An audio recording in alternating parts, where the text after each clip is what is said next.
Hey guys, I hope you are fantastic at your place. बहुत दिनों के बाद एक ऐसी सीरीज जो दिल को छू लेने वाली हो, स्टूडेंट्स की लाइफ से रिलेट करती हो, दी वायरल फीवर, जो एस्पिरेंट्स के लिए 5 एपिसोड्स बनाए हैं, बहुत ही ज़्यादा इंजॉयबल थे और पुराने वाले दिनों को याद दिलाने वाले थे। और मैंने उसमें से बहुत इंपॉर्टेंट चीज़ें ऐसी निकाली हैं जो हर स्टूडेंट्स को ज़रूरी होता है और एक टीचर के पॉइंट ऑफ व्यू से वो बहुत ज़्यादा इंपॉर्टेंट है आपके लिए। तो सबसे पहली जो बात है उन 5 बातों में, वो है पॉजिटिव अप्रोच। और इस पॉजिटिव अप्रोच को रखने के लिए ही हम क्लासरूम में टीचर को सुनते हैं, उसकी पर्सनैलिटी को देखते हैं, उन वैल्यूज़ को इनकलकेट करने की कोशिश करते हैं जो एक एग्ज़ाम में सक्सेस लाने के लिए ज़रूरी होती हैं। ये 2 वीडियो आप देखिए, एक अंकल का कन्वर्सेशन एक स्टूडेंट के साथ में और एक एग्जाम अप्रोच। इसके बाद में मैं दूसरी अप्रोच की बात करता हूँ। तो चांद पे भी हैं, इंसान वहां भी पहुंच चुका है, ये भर जाएंगे, महान देश है अपना। कहां से महान है अंकल? पॉल्यूशन और पॉपुलेशन के अलावा कुछ दिया हमने दुनिया को? साइंस एंड टेक्नोलॉजी में कोई कंट्रीब्यूशन है हमारा? जीरो तो हमने ही दिया है ना। हाँ, बस एक वही है, उसी का मनोज कुमार ने गाना बना दिया, वही गा रहे हैं। उसके अलावा बल्ब बनाया हमने, एरोप्लेन बनाया है, TV, fridge, internet, mobile, paracetamol, ये ब्रश, ये बनाया है। अरे बेटे, इन मटीरियलिस्टिक चीजों के बिना भी तो सुखी रहा जा सकता है ना। यही तो हमने पूरे संसार को अध्यात्म के जरिए रास्ता दिखाया। ये स्टडीज में एग्जामिनर को थोड़ा इमोशनल कर सकते हो। तुम ये स्ट्रक्चर बहुत अच्छा करते हो। Just less practice and right approach are your problem. चाहे आंसर आता हो या ना आता हो, एक भी क्वेश्चन छोड़ना suicide. Start listening to positive affirmation. 753 rule of answer writing. Finish each answer in 7 minutes. Write 5 points related to keyword, then elaborate each point in 3 dimensions. तो देखा दोस्तों आपने, इन दोनों वीडियोस का एसेंस यही निकलता है कि हम लोगों को पॉजिटिव अप्रोच अपनी पर्सनैलिटी में भी रखनी है, जिससे हम इंटरव्यू में अपनी बहुत अच्छी इंप्रेशन को क्रिएट कर पाएँ और अच्छे नंबर आएँ। और दूसरा, आंसर राइटिंग में भी वही थॉट प्रोसेस जो है वो रिफ्लेक्ट होती है।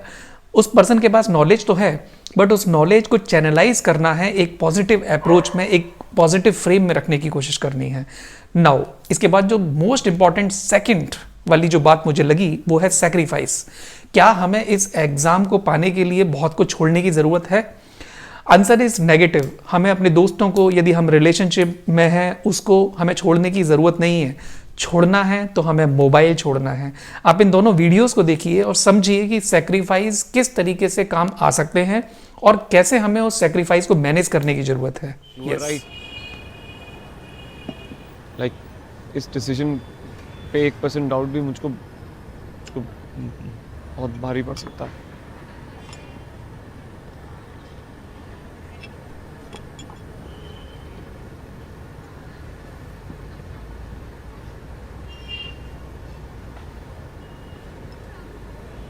तुम्हें लगता है तुम ठीक कर रहे हो? नहीं, मुझको नहीं पता ये ठीक है या ये गलत है। मुझको बस लगता है ये ज़रूरी है। In fact, you are a brilliant employee. Thank you sir. तुम्हें प्रमोशन चाहिए? Whatever you say, sir. फिर देखो यार, कोई एक्साइटमेंट ही नहीं है। दूसरे sir. तो शायद काम की वजह से बर्न आउट हो गए हो। Now I understand. जाओ, थोड़ा चिल करके आओ। दुबई जाओ। सर इतना कुछ, मतलब थैंक यू सर, बट इसकी जरूरत नहीं है। मैं दुबई जाके क्या ही। यूपीएससी ने दिए सिविल सर्विसेज एस्पायरेंट्स को बड़ा तोहफा, बढ़ाए 2 अतिरिक्त मौके, 4 से बढ़ाकर किए गए 6 अटेम्प्ट्स, सरकार ने दी मंजूरी।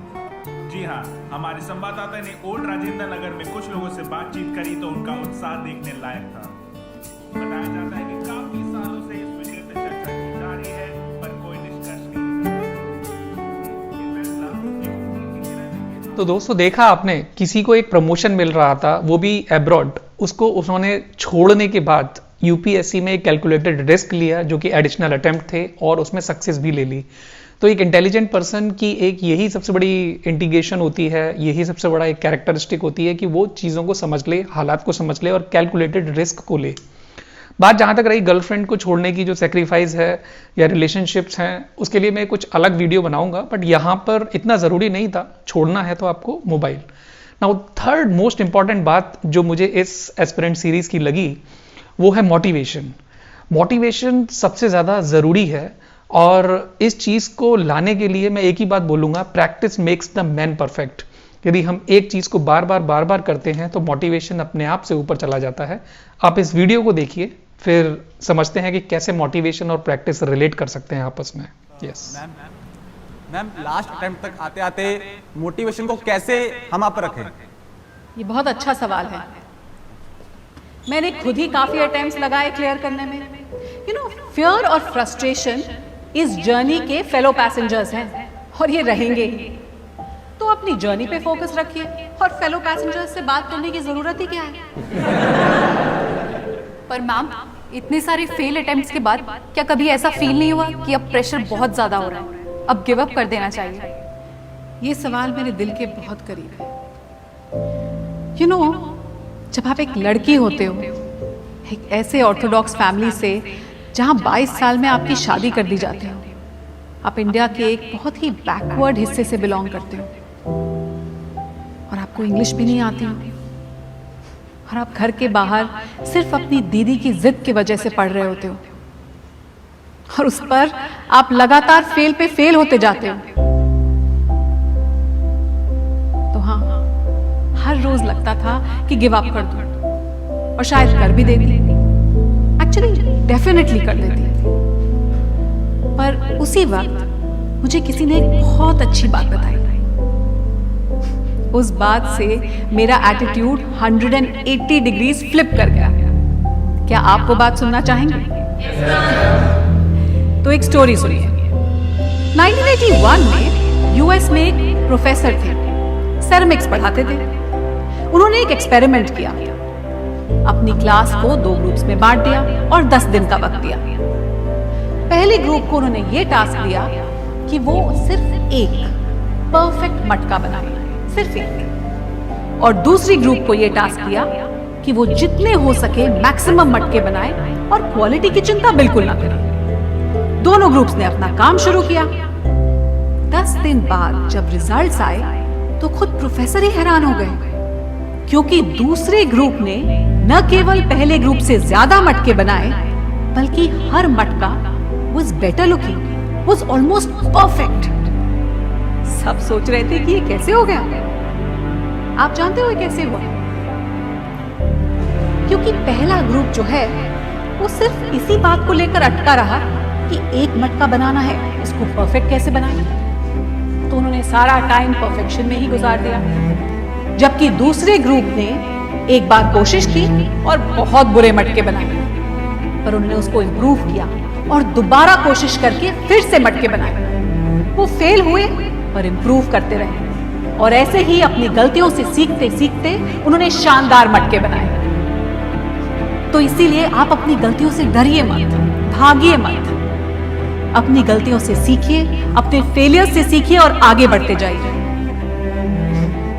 आपने एक लेडी आईएएस ऑफिसर इस कहानी को सुनाती है कि एक सेरेमिक के प्रोफेसर थे और उन्होंने इस तरीके से एक्सपेरिमेंट किया और उसमें एक ही बात निकल के आई, practice makes the man perfect. और यहाँ पे मोटिवेशन की कहानी भी शुरू होती है, और यही आप लोगों को भी करना है। नोट्स बनाने हैं, बार बार उनको दोहराना है, एडिशनल इन्फॉर्मेशन को उसके अंदर में नोट करते जाना है, right? This is the thing.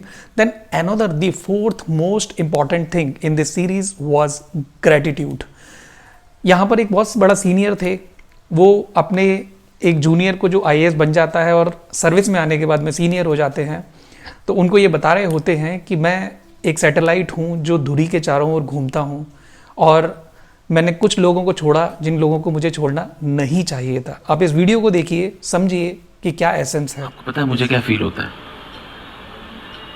मुझे ऐसा लगता है कि मैं एक सैटेलाइट की तरह हूँ जो रॉकेट की फोर्स से स्पेस में अपना ऑर्बिट तो पा लिया, लेकिन रॉकेट की अहमियत को भूल गया, उसे कहीं पीछे छोड़ा है।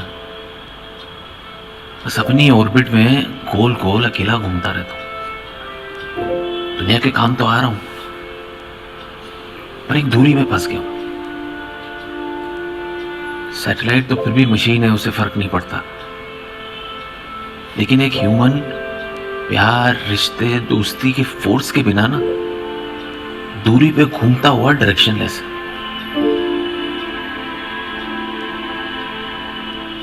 हम बहुत बाद में रियलाइज करते हैं कि हम देश के काम तो आ रहे हैं, पर आप पर गर्व करने वाला कोई नहीं। लोग तारीफ करते हैं, तालियां पीटते हैं, गालियां देते हैं, पर अंदर से एकदम खाली, जीरो। तो दोस्तों, उन लोगों के लिए ग्रैटिट्यूड रखना है, भूलना बिल्कुल नहीं है, जिन्होंने हमें रॉकेट बनकर एक एम्बिट के अंदर में पहुंचाया है और हम लोग सैटेलाइट हैं। नहीं तो कल के लिए सब कुछ होगा, लेकिन फिर भी आपके मन में एक शून्य होगा, एक जीरो होगा, मन एकदम खाली भी होगा। Now the fifth most important thing that is related to the teacher, related to my interest, and इस वीडियो को देखिए और आप समझिए कि इसमें क्या बात कही है। सबसे इंपॉर्टेंट बात इस एस्पिरेंट सीरीज की, प्लीज सी दैट। जो फेल होता है ना, वही बता सकता है कि कहाँ गलतियां न करें। कभी कभी आपका सबसे खराब खिलाड़ी देश का सबसे अच्छा कोच बन जाता है। क्यों? एवरेज प्लेयर ही बोलते थे बेटा। तो आप सब डटे रहिए, फेलियर से मत भागिए, क्योंकि फेलियर ही आपको सिखाता है। तो दोस्तों, जिसने गलतियां की हैं वही बता सकता है कि गलतियां कहाँ न करें। तो इस एस्पिरेंट सीरीज में जो मुझे सबसे ज़्यादा इंपॉर्टेंट 5 बातें लगी, तो वही मैंने आपसे शेयर की। और मोटिवेशन को हाई रखिए, पॉजिटिव अप्रोच रखिए, ग्रैटिट्यूड रखिए उन लोगों के लिए जिन्होंने रॉकेट बन के आपको सैटेलाइट की तरह एक एम्बिट में पहुंचाया है। और तो और किसी को भी छोड़ने की ज़रूरत नहीं है, हमें धरती को भी टच में रखना है और आसमान की ऊंचाइयों तक पहुंचना है। Right? So have a cumulative approach in life, nothing to be left, but everything is to be grabbed in life. So bye bye, see you.